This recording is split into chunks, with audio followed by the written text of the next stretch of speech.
So hello guys, welcome to my new blog. તો સ્વાગત છે તમારું આપણા 100 દિવસના ચેલેન્જમાં. આજે દિવસે 81મો. તો રાજેશભાઈ સવારના બાકાચીકી બોલાવતા હતા રોગો કબૂતર વિશે અને કબૂતર વિશે. બીજો કોઈ કામ ધંધો છે નહીં એમને. સવારના ડાયરેક્ટ કબૂતર વિશે બોલવા માંડી જાય એને આમીનભાઈ. તો આજે આપણા સુરજ દાદા દેખાતા નથી ક્યાંય. જોઈ લો ગાઈસ, ઉગશે કે નહીં ઉગે કમેન્ટ કરી નાખજો. બાકી આ તો દાઠિયા ડે વરાવાના આવી રહ્યા છે આપણા રાહુલભાઈ.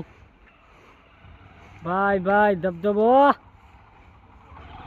અરે હા ખોરી કે ના કાંઈ ભૂંડો ના લાગે. હા ભાઈ કિશનભાઈ ને ધબધબો. રાજેશભાઈ આપડા ઉપડી ગયા છે ડબ્બા લઈને કલરના. સવારના સામેથી સલીમભાઈ આવે છે, જોઈ શકો છો ગાઈસ. પાછા વળી ગયા રાજેશભાઈ. તો શું સીન છે આમનું કાંઈ ખબર નથી પડતી. જોઈ લો ગાઈસ, સલીમભાઈ આવી ગયા પાણી ભરીને. હા, અહીંયાનો લોહી પીવાનો છે. જુઓ ભાઈ કેટલી સેવા કરે છે આપણા સલીમભાઈ. બાકી રાજેશભાઈ હવે જોજો પાણી પીવા મળશે. ધાબો ધબ ગપ. તો ફાઇનલી ગાઈસ આપણી નવી પીછી આવી ગઈ છે. તો કમેન્ટમાં કોંગ્રેચ્યુલેશન લખી નાખજો. અને એ પણ 50 mm વાળી છે. જોઈ શકો છો ગાઈસ, આપણે કલર કરવાનો હતો તો ફાઇનલી સરે આપણાને મંગાવી દીધી છે પીછી. કમેન્ટમાં કોંગ્રેચ્યુલેશન લખી નાખજો. તો અમે આવી ગયા છીએ ડીસી લઈને આ પાટિયા લેવા માટે. આ પાટિયા અહીંયા ખાલી પડ્યા હતા કેટલા દિવસ થયા. તો આજે સાહેબે આપણાને કીધું કે ભાઈ આ પાટિયા તમારે રાખવાના છે સ્ક્રેપમાં.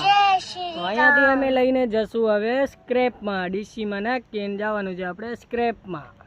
આપણી ડીસી ભરાઈ ગઈ છે, જોઈ શકો છો ગાઈસ. કેવી ભરાઈ છે કમેન્ટ કરી નાખજો. આપણી ભરાઈ ગઈ છે, જોઈ શકો છો ગાઈસ. એક ગાડી ભરી નાખી ને બીજી ગાડી ભરાઈ ગઈ છે. તો ચાલો હવે આને પણ ખાલી કરી નાખીએ આપણે. ફ્રી ફાયર લેવરો ભાઈ. 1 2 3 4 એની સ્કોડ છે ફ્રી ફાયર ની. હાલો ભાઈ, જેને રમવું હોય આવી જાય બરોબર ને.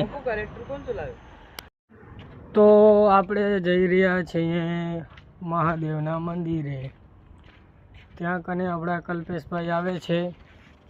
તો આપણે જઈએ છીએ મહાદેવના મંદિરે. तो चालो હવે આપણો ब्लॉग કરીએ खत्म. मिलते हैं कल के ब्लॉग में. Thank you for watching.